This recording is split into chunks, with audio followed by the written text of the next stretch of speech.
Where have I been? How's the build feel to play? And if not friend, then why friend shaped? All of these questions and more are going to be answered in this video. Hey guys, how's it going, and welcome back to a week 1 update for the Boneshatter Slayer League Start Guide. If you're wondering why there hasn't been any uploads up till this point, that's because I've been sick, I've been recovering, I've been sick for the last 4 weeks, guys. It's been really tough, you can probably hear it in my voice, but we are getting better, so we're here and ready to post a new video. So how does the build feel to play? Well, the build is performing exceptionally well. We have done our full Atlas progression, we have done our 4 Void Stones, we are doing T16 strats, we are not doing 8 mods yet, we cannot do T17s yet, and we cannot do Uber bosses yet, but we have a couple upgrades planned which are going to take us in that direction, and I do believe that that kind of content is going to be possible on this build. So let's very quickly go over the Juggernaut versus Slayer debate that I keep seeing pop up in the comments.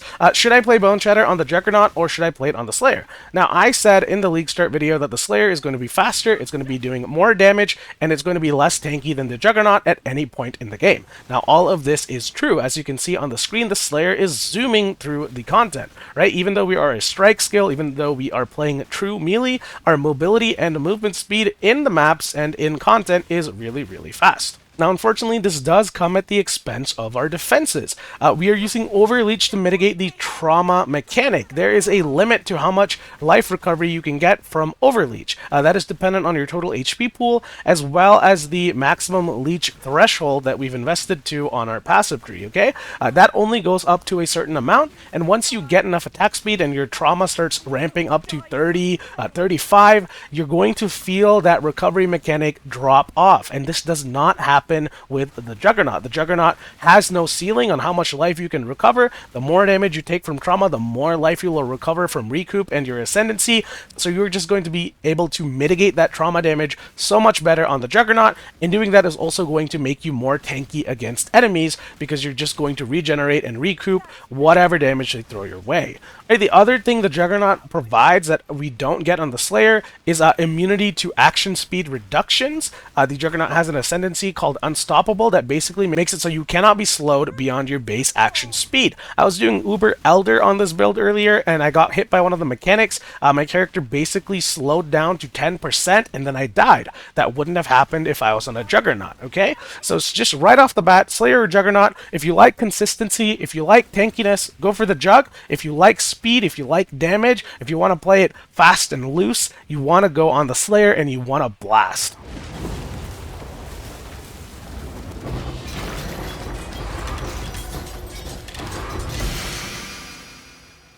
Alright, so let's start talking about gear progression and how things have been going.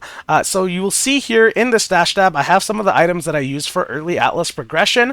Most of these should not come as a surprise to you. Our two-handed axe is going to be Sinvicta's Metal. Then we're going to use a essence crafted axe using the Deafening Essence of Contempt. Alright, and then we were using Tanu Ahi, Belt of the Deceiver, and a rare pair of boots. Alright, new to the build though is the Replica Hinokora Sight. This is something you can buy off of someone for a couple of chaos. It's going to give you accuracy, armor, +1 to all max Frez, as well as the You Cannot Be Maimed modifier. This is not something I recommended in the League Start version because I did not know how accessible it would be or how affordable it would be.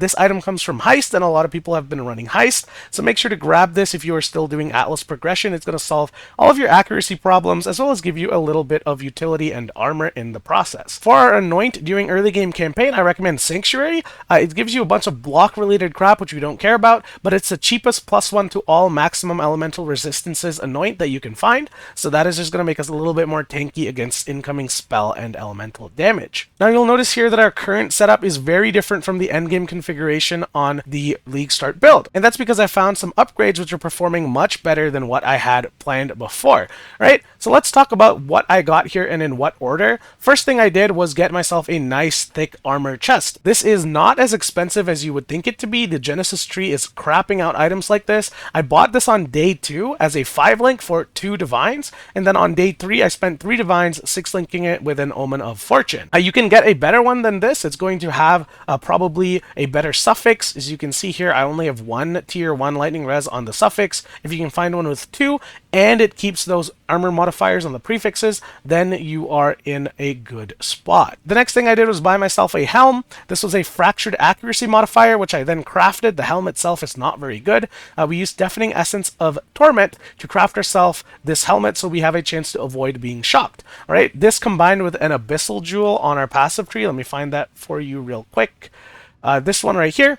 46% chance to avoid being shocked. So this jewel combined with this helmet modifier is making it so our character is shock immune, which is really important for Boneshatter, because if you get shocked while stacking that trauma, you're going to die to your trauma damage. So this is something that can also be upgraded, but it's giving me accuracy, life, resistance, and a chance to avoid being shocked. A ring here is just an amethyst ring with life resistances.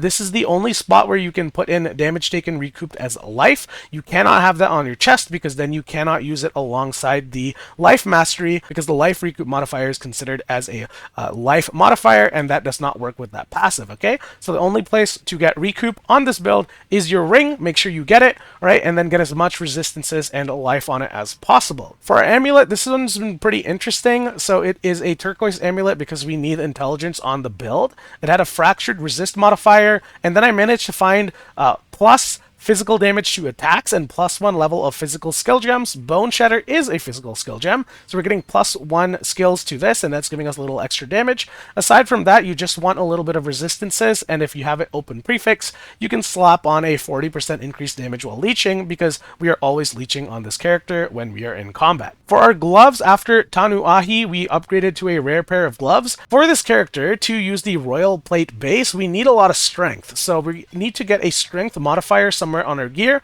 You can do it on your hat, you can do it on your ring, your amulet. I decided to put it on my gloves. So this is a really bad pair of gloves, but it is doing what it needs to do, which is giving us strength, giving us a little bit of life, and a little bit of resistances, okay? Right, some other alternatives for you to get strength on your tree is maybe you can get these notes up here. This has damage, attack speed, and strength. You could get the strength notes here, utmost might. Right, you can also allocate beef if you would like to do that. That's a pretty popular way of getting strength. Right, so tons of ways to solve the strength problems. This is just what I chose. Right, and then we have Perseverance Unique Belt. This belt is going to make it so that we have Onslaught while fortified, and because we are using the Fortify support gem in Boneshatter, we're always going to be fortified while in combat. Right, this combined with Onslaught effect from these passives and the Hatchet Master notable over here means that our Onslaught effect is almost double what it should be, meaning we're getting a lot of movement speed and a lot of attack speed for having this belt. Right, next up is the Winterweave Coral Ring. This is something I talked about in the League Start video. This reverses the effect of chill on you. Right, instead of being slowed down, you are sped up, and the damage from our Boneshatter trauma is actually chilling us because we have physical damage from hits taken as cold damage. So while we are in combat and attacking enemies, we will chill ourselves, and we will be a lot faster than you would if you didn't have this ring. Now it's time to start talking about the more expensive upgrades. We bought ourselves a pair of Ralakesh Impatience boots. This is rolled so that you have the maximum number of frenzy charges applied to you at all times. Right, on our passive tree, we've invested into Savagery. Right, that's +1 maximum frenzy. We have the Ranger side one, Fervor, +1 maximum frenzy, and then we anointed the Shadow side one, Frenetic, for +1 maximum frenzy. Combine this with our Ascendancy of Masterful Form, that's another +1. We have a total of 7 frenzy charges, all of which is being applied to the maximum limit of our endurance charges. So our character has 7 frenzies and 7 endurance without having to invest anything into plus endurance charges on the tree. Feel a little bit like a metacock for using this in my build, but it is strong, and it is one of the big reasons why Slayer is played as a league starter. Okay, so make sure to get yourself a pair of these boots, and for God's sake, do not get the endurance charge one, do not get the power charge one, get the frenzy charge one, or it does not work with your build.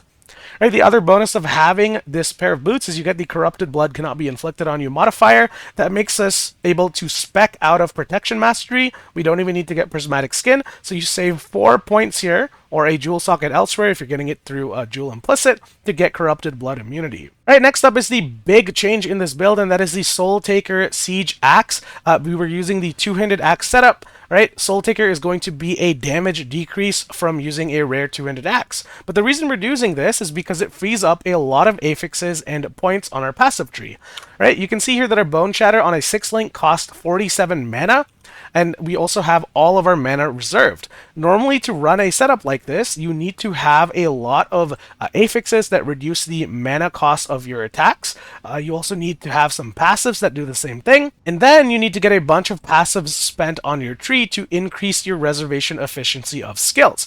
We don't have to do any of that because the Soultaker Siege Axe has a modifier that makes it so that insufficient mana does not prevent your melee attacks. So even though I have 0 mana, my character is going to be able to use Boneshatter, right? So the only thing you need to worry about is being able to cast Frost Blink and War Banner. Those are not attacks, so that does not work with this modifier. Instead, we have chosen to use Life Tap support on War Banner and Frost Blink, so we can use it without having any mana on our build. Right, unfortunately, the Soultaker Siege Axe is a very expensive upgrade. It costs 5 divines, so make sure to swap this in last. Go for the two-handed setup with the rare Despot Axe, and try to mitigate your mana reservation using these passives and these nodes over here, as well as some mana leech. And because we are using a one-handed axe, we also have the ability to use a shield. I've decided to try out something called the Flawed Refuge. This is a shield you get from Ritual, I believe. It has the modifier that makes it so you take 40% of elemental damage taken from hits as physical. Normally people do it the other way around. You want to take physical damage as Ellie so that your resistances get applied and mitigate the incoming damage. But because our character has so much armor, we have 57k armor just sitting here in our hideout, we are doing the opposite. We are turning elemental damage from hits into physical damage so that our armor can mitigate that, alright? So far it's worked out pretty well, but if I have this misunderstood, maybe it doesn't work the way I think it does, or it just is not working out for you, you can always swap this out for a different shield. Right? If you don't like the idea of using a shield, you can always dual wield Soul Takers instead. Obviously, that's going to cost you even more money. This axe is like 5 divines, so you need 10 divines to use 2 of them, and I don't know if I can recommend doing that, but more power to you if you have that kind of money in this league. So that's it for the gear upgrades. Our flask setup is pretty straightforward. We have a divine life flask here with immunity to poison and instant recovery on low life. We're using a gold flask here that activates on hitting a rare or unique enemy. This is so we can get more gold while we are mapping. We're using a quicksilver flask for mobility. You can use a benchcraft to make it so that a percentage from your hits is leached as life during the effect. That's kind of cute. All right, we have a quartz flask for phasing. We were doing a bit of delve. You always want phasing when you are doing delve because otherwise you're going to get dead from unit collision. Right, this also has used when charges reach full. And then we have a granite flask for the exact same reason. So we have a little bit more armor while we are mapping, even though I don't really think you need it. The only time you'll need that extra armor is when you are dealing single target damage and trauma ramping. Okay, so that's our flask setup right now. For our gems, guys, I've actually made a really big mistake. You can see here I have a bunch of empty sockets on my build, and you're like, wow, what the heck is up with that? Well, it turns out I forgot to slot in cast when damage taken support with Molten Shell. It just didn't feel necessary, but obviously it's going to improve your survivability, so make sure you put that in. And remember that Molten Shell is not an attack, so you're probably going to have to do cast when damage taken, Molten Shell, and life tap support in a 3 red link in order to have that in your build, okay? And same idea, we do not have a curse set up yet, and in the same regards, I haven't set up a curse yet. Normally I'd be running vulnerability or punishment, but I didn't want to press any more buttons, so I just never got around to setting it up. So there does need to be a little bit of a min-max and optimization done because we are not using everything we should be using on our build to deal the most amount of damage and have the most amount of survivability, okay? I'll make sure to put that into the POB. My bad on that, but we managed to get to level 99 without any of that involved, so I think we are doing just fine. In terms of socketed gems, nothing here has changed. Check the POB, you'll be able to find everything you need. All right, I go over this in the league start video. I go over this in the POB. I'm not going to waste your time in this video covering it all over again. All right, there is a difference in Pantheon, though. We are now using Soul of Lunaris because the upgraded version makes us take less damage from elemental hits. If we have been hit recently, that is super useful because elemental damage is one of the weaknesses of this build. And furthermore, we've swapped to Soul of Aberrath. This makes it so we are unaffected by burning ground. Before, we were using Soul of Rizlatha for the campaign. It gives us life flask. Flasks, and then we swapped into Soul of Gruthgul because we were getting physical damage reduction every time we get hit. We do not need that Fizz mitigation. Instead, we need Dot mitigation because the character has very low life. You can see here once I put Precision on, we only have 3,400 life. That makes us very, very vulnerable to damage over time. We can mitigate hit damage for days to come because our character has high EHP, but when it comes to dot damage, you are going to be eating shit. So make sure you mitigate dot damage wherever possible. Right, you'll see here that we have Fortify Mastery, so we take 10% reduced damage taken over time while we have Fortify. And speaking of passive skill tree changes, let's go over all of the changes we made that are important to know. First of all, we unspec'd out of Headsman, right? That means we no longer have Culling Strike on this build. Instead, we have opted to try out the new Bloodline Ascendancy. Let me zoom in here. This is Oshabi Bloodline, and it has something called the Wild Bear. This is going to make it so that your character has plus 20 to maximum rage, and when you reach maximum rage, you're going to lose that rage buff, and you're going to gain a buff called Wild Savagery, right? Wild Savagery is a increase to our damage, our action speed, and makes it so that our hits ignore physical damage reduction. Initially, I was a little bit skeptical about the Bloodline, but after trying it, it feels incredible. It feels so good that I was willing to give up 20% culling from Headsman, which is one of the big reasons people play Slayer. Okay, so highly recommend getting this Bloodline if you are playing this version of the build. It's going to make you feel a lot zoomier, and that's going to feel a lot better while mapping. All right, and then once you have your accuracy fixed, you can swap out of Impact. This is going to let you put your points into Masterful Form and start getting Frenzy charges, so we can swap into Ralakesh and we can have a little bit more tankiness from 7 Frenzy and 7 Endurance charges. Alright, next up, we are exiting the duelist side of the tree from the left side instead of the right side, and that's because we are saving some points. The tree is very point starved, especially if you want to make more upgrades in the future. You're going to have a cluster jewel, you're going to have some jewel sockets we need to take. We need every single point on the tree that we can get. So we are going through the left side here just to save some points. And then you will also notice that all of the two-handed nodes have been removed. Destroyer is no longer slotted in.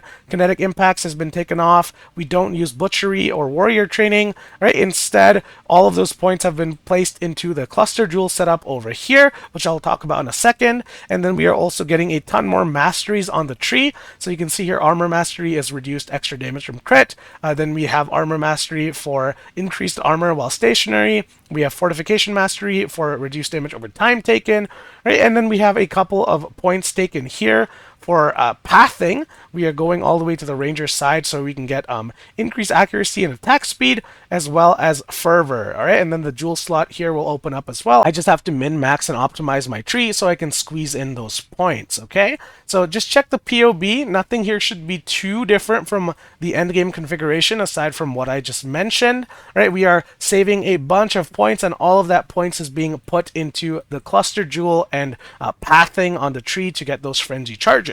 Speaking of cluster jewel, this is the one I recommend for the build. It's going to have Feed the Fury and Martial Prowess as the 2 nodes you get. This is going to give you attack speed and attack damage while leeching. Right, the 3rd node is garbage. You don't need it. Don't waste your points on it. All right, so whatever you do for your cluster jewel, make sure that Martial Prowess and Feed the Fury are the first 2 notables, and that the 3rd one is whatever the useless one that you don't need to get. So that is our 8 passive large cluster jewel on a sword and axe base. All right. Then we already talked about our Shock Immunity Abyss Jewel. This is just 46% chance to avoid being shocked. Combine that with the Deafening Essence of Torment modifier on this helm, and we have Shock Immunity. Right, and then we have our Watcher's Eye. This one is a Determination Watcher's Eye. It makes it so you take 40% reduced extra damage from crits while affected by Determination. I'm going to swap out of that right now, actually. So we've been using Determination and this Watcher's Eye on the build because we've been trying to level to 99. Right, so not dying becomes a very important component of our setup. Right, now that we're level 99, I'm going to do a hard swap into Pride instead of Determination. So we'll put in our Pride aura over here, and then we'll put in the Pride Watcher's Eye into our tree. Okay, so this makes it so Impales You Inflict lasts 2 additional hits while using Pride, right? And Pride is also going to make it so that nearby enemies take more physical damage. All right, so this is very nice. That's going to be our farm setup. Okay, use Determination if you're trying to stay alive and get XP. Use Pride if you want to blast and farm currency. Very simple, very straightforward. Aside from that, I don't have much to add. We have a little bit more Atlas progression to do. We need to kill the Fear to get our last favorite map slot, and then we are also needing to do do one of the invitations. I believe it's the new one called Maven's Invitation to Remembered. So we need to do a little bit of memory tears to get that in order so we can max out the points on our Atlas. All right, last thing I want to talk about is our stash. We have 24 Divines and 153 Chaos. A lot of this has been generated through the King's March mechanic. We'll go to the King's March right now so I can show you what I've been doing. Just let the loading screen pass. All right, we're here in King's March now. I'll just run over to the shipping guy. All right, so if I press V, you'll notice that I have my farms set up so that all of them are farming blue xanthemum. All right, the reason you want to do that is so we can go to Tujin over here, click on shipping. We're going to select Kalgor, right? So select port, Kalgor, and then you're going to send shipments of 20,000 blue xanthemum to this port. All right, you have to make sure that the shipments are risk-free. This requires you to have at least 3 level 4 shippers in each of these boats. Okay, so you're looking at 20,000 blue xanthemum, or half of that, with the other half being the dust equivalent. And then you're going to put the destination to Kalgor, and you're going to set sail. All right, and then in 3.5 hours, these boats are going to come back, and they're going to have a high percentage chance to have raw divines in them. All right, usually you get 1 divine, sometimes you get 2, and sometimes you get none. So if you're wondering how I got all of these divines, a big portion of it is from King's March shipping. All right, the other way I've been making money is by running Delve. You can see here that our character is currently at depth 300 Delve. That is a lot of money for you to be making off of Azurite as well as fossils. Let me see if I can find any fossil nodes here. You can see here that I have a molten cavity, then I have 2 crystal spires, and then I think I had another molten cavity here. So just on the screen right now was 2 divines worth of fossils, and that is only going to get better as the league matures. So Delve, very profitable. It just requires a little bit of investment to get deep enough for it to feel good. All right, the other way I've been making money is through Betrayal. We've been selling All Flame Embers. This one is the Gilded. It drops pretty uncommonly, but frequently enough. You can see here that is 105 Chaos with pretty high demand. Bam, that's done. Let's put that into our tab. And then last but not least, we have our T17 maps we've been selling. So here are 2 Ziggurats. You're going to click the / button. You're going to type in Ziggurat. All right, so when you are trying to use the in-game search function, guys, be careful because people are price fixing these. They will sell you corrupted ones with shit modifiers on it for a bargain deal, and nobody will buy them, so they will just sit there and make it look like the item is worth less than it's supposed to be. Instead, what I recommend you do is go to Instant Buyout Only, click Not Corrupted, and then you'll see the price reflect what the actual cost should be. It's really weird that people are listing this in terms of chisels. I have no idea why or when that became a thing. I'll have to do some research and figure out why. All right, last but not least, if you're wondering what I am doing with all this money, 1, we're saving up for a Mage Blood. Swapping from Perseverance to Mage Blood is going to open up a lot of doors for our build. And 2, we are trying to get in the Celestial Brace unique item. All right, so I have a set of Forbidden Flesh, Forbidden Flame jewels over there. Let me just clear this real quick. Type in Celestial Brace. You can see here that the Celestial Brace is a drop from Uber Exarch, and the maximum rolled one is currently going for 23 divine, something like that. So I'm trying to wait until this price drops to maybe 19 or 20 divines.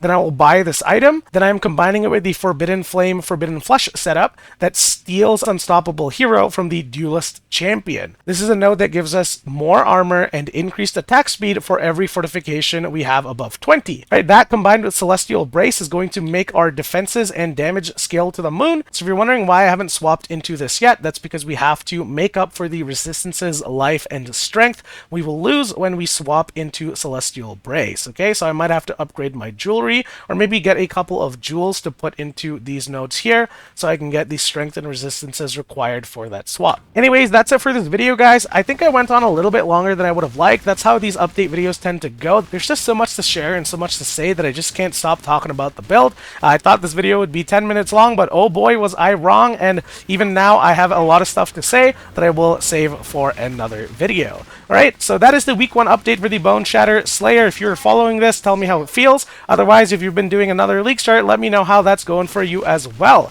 There's so many good builds to play this league. Alright, and despite the loot shortage, I am having so much fun, guys. The character roster is going great, the league mechanic feels really good, and the upcoming patch is going to improve loot and add some new ways for us to farm currency, so I'm very, very excited. So that's it for this video, guys. Thank you so much for watching. I will see you next week with another build update, and the week after that, hopefully, fingers crossed, with a challenge guide for the 3.27 leagues. Bye!